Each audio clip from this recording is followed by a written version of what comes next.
Bem-vindos ao RH em Movimento, o podcast do El Hub que recebe quem transforma a gestão de pessoas no Brasil. Hoje eu vou falar com a Josielen Alteiro, né, que é coordenadora de desenvolvimento de pessoas no DENIT. Muito obrigada por ter topado essa conversa. Eu que agradeço o convite. Super feliz de receber aqui, porque a gente vai falar de um tema que é muito importante pra gente no El Hub e no Els, viu? A gente vai falar sobre como é desafiador, né, engajar as pessoas em gestão de benefícios. Eu sei que vocês conseguiram resultados incríveis, então eu vou querer que você conte tudo do segredo que vocês têm, né? E de fato, qual é o papel da empresa, né, nesse engajamento, em impulsionar esse engajamento.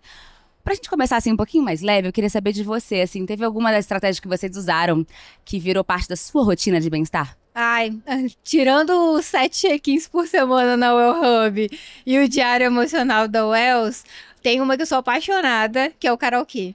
A gente tem o karaokê lá na última quinta do mês, todo mês, e eu amo ir lá cantar. Gente, você canta lá, então todo mundo canta? Todo mundo canta. Sério? E é magnífico porque, assim, é um espaço muito sem performance mesmo.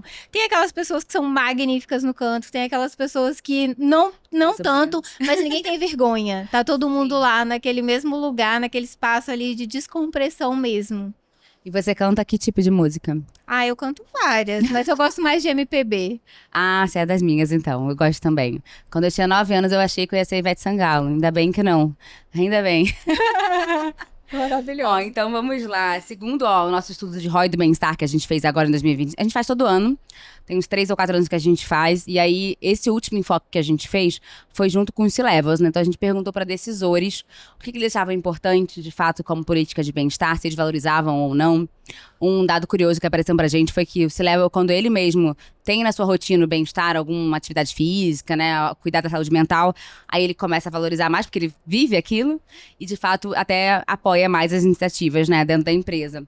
E aí, falando disso, assim, na experiência de vocês lá no DENIT, no seu caminho lá, o que fez a diferença para esse engajamento que vocês têm hoje nessas iniciativas, né, para que ela acontecesse da forma como aconteceu no DENIT? Olha, o primeiro passo que eu acho que foi essencial foi o fato de que o levar o El Hub e o Wells para o DENIT não foi algo que a gente pensou, que legal, isso é uma proposta maravilhosa. Não, nós fizemos uma pesquisa de clima em 2023 e analisando os dados qualitativos, nós chegamos num lugar onde tinham muitas questões que falavam sobre o horário de almoço ser muito longo, não ter tempo para atividade física por estar muito longe. Quanto tempo era de almoço? Era 2 horas? São 2 horas de almoço. Sim. Isso.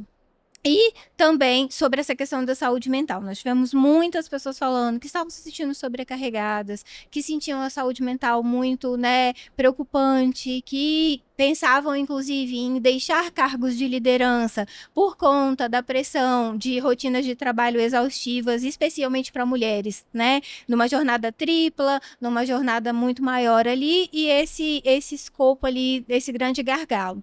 Então, diante disso, nós tomamos a decisão de implementar práticas, e aí uma delas foi a Well Hub com a solução do Wells, para que a gente pudesse fazer esse cuidado integral. Tanto que, dentro do DENIT, o nome do nosso programa é Programa de Saúde Integral. Então, ele não é algo que a gente trata de maneira repartida. A gente trouxe isso e criou um grande programa de bem-estar, que é o nosso Integra Vida, que ele traz todos esses pilares de um bem-estar como uma forma de viver mesmo, como um cuidado com esse ecossistema que é o indivíduo. Sim. Então, isso é o primeiro passo, né? Eu apresentei uma solução que as pessoas desejam. E eu acho que o segundo passo principal é a intencionalidade, né? Hoje, nós, dentro do DENIT, dentro da Coordenação Geral de Gestão de Pessoas com o Diogo, e lá na Coordenação de Desenvolvimento de Pessoas comigo, nós temos uma prática inafastável que é de ser a gestão de pessoas que cuida de pessoas. Então, essa é a nossa intenção. E o fato de ter essa intenção e de nós estarmos também inseridos nessa rotina de cuidado, de bem-estar com nós mesmos, isso também faz com que esse engajamento seja difuso, né? Sim. Além desse exemplo, né, que você está colocando, que outras práticas que você acha que foram essenciais para o sucesso, né? Na implantação, teve algo de comunicação que vocês fizeram que você achou que foi importante? Olha, para começo de conversa, o fato da Well Hub já ter um nome, isso já foi maravilhoso. Antes da gente fazer de fato a nossa contratação, nós passamos uma pesquisa de interesse também. Então, as pessoas já ficaram atentos com, opa, parece que vem aí, né? Sim. Aham. E aí a gente teve também, logo na inauguração, um vídeo do nosso diretor-geral, né, trazendo essa novidade para os nossos servidores, e nós fomos divulgando de maneira muito difusa. Hoje, principalmente, a gente já traz também esse ecossistema de bem-estar dentro dos nossos treinamentos de liderança, né? Dentro da perspectiva da intencionalidade, não só uma questão de divulgar os aplicativos, mas uma questão de trazer para essa liderança a importância dela cuidar dela mesma, dela cuidar da saúde mental dela e dela cuidar dessa equipe. Então, agora, dentro do nosso programa de desenvolvimento de líderes, principalmente de agora para 2026, nós estamos trazendo isso como uma temática ali muito orgânica mesmo, no sentido de que é inafastável você ter um trabalho de qualidade se você estiver um caco, né? Então, Sim. basicamente, né? Sim, com certeza. Você acha que foi esse trabalho com a liderança que também ajudou a manter o engajamento do programa? Com toda certeza, Uhum. né? Porque os líderes, em qualquer iniciativa que você vai implementar numa empresa, seja ela ali estrutural de bem-estar, de diversidade ou quaisquer que seja, eles são peças-chaves, porque eles tanto têm acesso a uma alta gestão, quanto eles têm um acesso ao público. E é muito mais fácil uma liderança com 6, 10 servidores engajar 6, 10 servidores do que eu, coordenadora, engajar os 2.200 que a gente tem. Então, é muito mais eficaz a gente engajar essa liderança para que ela consiga engajar esses pequenos times. Uhum. Quantas pessoas são hoje? 2.200 mais ou menos no DENIT. Que estão espalhadas pelo Brasil, servidores né? espalhados pelo Brasil. Sim. E o que você tem medido hoje de indicador de sucesso, né, dessas iniciativas de bem-estar? Olha, da nossa pesquisa de clima de 2023 para 2024, a pesquisa de 2024 nós já estávamos com a Well Hub e Wells ativa. A gente teve um aumento de quase 15% dos respondentes de concordo totalmente para a pergunta de se eles conseguiam enxergar as ações de qualidade de vida que nós estávamos fazendo internamente. Então, isso é legal, a gente tem um engajamento constante, né? Ele vai crescendo o nosso número de adesões desde o início ali da Well Hub, e esses são os dados que a gente também usa para tomar de decisão, né? Nós acabamos de prorrogar o nosso contrato, vendo esse engajamento crescendo, né? Vendo o Wells, por exemplo, que a gente tem uma avaliação muito boa do produto, né? As nossas sessões de terapia são bem avaliadas, a gente tem um engajamento alto, então isso a gente foi que a gente usou os indicadores para tomar as decisões.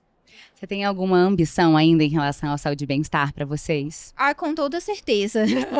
Nós acabamos de criar o Integra Vida, né? E realmente é esse o lugar de chegar para que as pessoas possam entender o quanto elas são importantes para nós, instituição. E não só isso, né? Quando você cuida do indivíduo, você cuida de tudo, porque essa pessoa, ela tem toda uma vida, é uma atuação sistêmica. Então, quando a gente fala de cuidar desse indivíduo, é cuidar do ambiente ao nosso redor. Isso para nós é muito importante, que aquela pessoa se sinta vista, que ela sinta que ela é importante, não só para nós, porque não é sobre os resultados, essa nunca foi a nossa intencionalidade, isso é uma consequência. O que a gente tem de intenção é que essa pessoa volte para casa de tarde, para a família dela, e ela consiga brincar com o filho. Sim. Muito, é o mais importante, né, de fato, assim, né? Você tá bem pro resto, pra família, pros seus amigos, etc. E falando do tema central do nosso podcast hoje, como você resumiria o papel e a responsabilidade da empresa em relação ao cuidado com as pessoas? Olha, o papel da empresa, eu acho que talvez eu falaria da palavra de coerência. Coerência é uma palavra muito importante para a gente pensar no papel da empresa, porque essa empresa, antes de qualquer iniciativa, ela tem que entender o papel social dela na vida do funcionário. Entender essa intencionalidade. Entender o quanto que esse discurso ele não pode ser só da boca para fora, porque senão a gente corre o risco de escravizar esse cuidado, fazendo do bem-estar uma moeda de troca. E não é sobre isso. Quando você entende a intencionalidade daquilo que você está fazendo, que é esse indivíduo, você começa a partir de um lugar genuíno e que as pessoas conseguem de fato se sentir vistas. Eles estão fazendo isso aqui não para eu produzir mais, eles estão fazendo isso aqui porque eu sou importante. E isso faz toda a diferença. Eu gosto de falar que o papel da empresa, se a gente fosse fazer uma analogia com o corpo humano, por exemplo, né? O nosso sistema muscular, ele é o que dá sustento mesmo, né? Ele que dá segurança, ele que protege o nosso corpo ao longo da vida. Principalmente quando a gente entra num lugar de fragilidade. Quando você fica doente, são os seus músculos que protegem você desse baque. Então, se a empresa entende o papel dela como esse músculo do bem-estar, como um trabalho contínuo e constante de fortalecimento, ela vai ter a certeza de que, quando vier um baque, ela tem uma estrutura para aguentar. Então, o papel da empresa ele precisa passar por essa intencionalidade muito genuína de saber que o que eu estou fazendo com relação ao bem-estar é uma contribuição coletiva, porque a empresa pode ser um grande impulsionador de mudanças sociais. Então, quando eu olho para minha empresa e eu falo, eu quero ver um mundo diferente. O mundo diferente que eu quero criar, ele está na intenção do que eu estou fazendo aqui agora. E o bem-estar, ele é inafastável disso. Como que eu vou construir um mundo diferente se eu estou adoecendo as pessoas? Então, eu acho que o principal papel da empresa é ter muito claro essa intenção do que ela está fazendo com relação ao bem-estar. Por que eu estou implementando um programa de bem-estar? Qual é a finalidade daquilo que eu estou fazendo? E a partir do momento que você define isso com clareza, o engajamento, ele é natural. Porque ele traz esse lugar da coerência do discurso que eu estou vendendo e daquilo que eu estou fazendo. Nossa, perfeito. Você já até trouxe a minha última pergunta, que eu acho que se eu pudesse pegar esse trecho dessa sua última resposta sobre a responsabilidade social da empresa, né, do impacto que ela pode causar e mandar para todos os RHs, a gente mandaria, né? Mas eu acho que eu vou até mudar essa última pergunta e te pedir para dar um recado, assim, se você pudesse ajudar o RH que está com dificuldade de provar o valor de iniciativas de bem-estar para alta liderança, né? Para conversar com o C-Level. A gente sabe, né, que as empresas têm uma preocupação, todas elas, com custo, né? E como é que elas, como você ajudaria essas pessoas a convencer essa alta liderança de que é importante, né? Que de repente é um investimento que depois, a longo prazo, vai trazer retorno? O bem-estar, ele é... Todo investimento em bem-estar, ele é revertido em uma mudança social. Uma pessoa que se sente vista, uma pessoa que se sente ouvida, ela vai dar um retorno e essa não é a finalidade. Mas enquanto indivíduo, nós somos seres sociais e a gente quer essa visão e esse reconhecimento. Quando eu vejo essa pessoa de maneira genuína, ela me vê de volta, mesmo que eu seja uma instituição. Então, às vezes, pensar no bem-estar, lembrar que aquela pessoa vai chegar em casa de tarde e ela tem um filho e ela tem uma família, é por essa família também que ela está chegando inteira, que ela vai chegar na sua empresa, que ela vai chegar para trabalhar com vontade. Porque você está dando condições dela aproveitar todo o resto da vida que ela tem para além do trabalho. E aí, chegando na sua empresa com vontade, né, a produtividade sobe e aí tem mais resultados, né? De fato, é um investimento, é uma estratégia de negócio, né? Nossa, muito obrigada por ter topado vir conversar com a gente. Foi muito bom te ouvir. Espero que a gente possa repetir. Muito obrigada, eu que agradeço. Vocês são ótimos parceiros e fazem toda a diferença no DENIT hoje. Obrigada.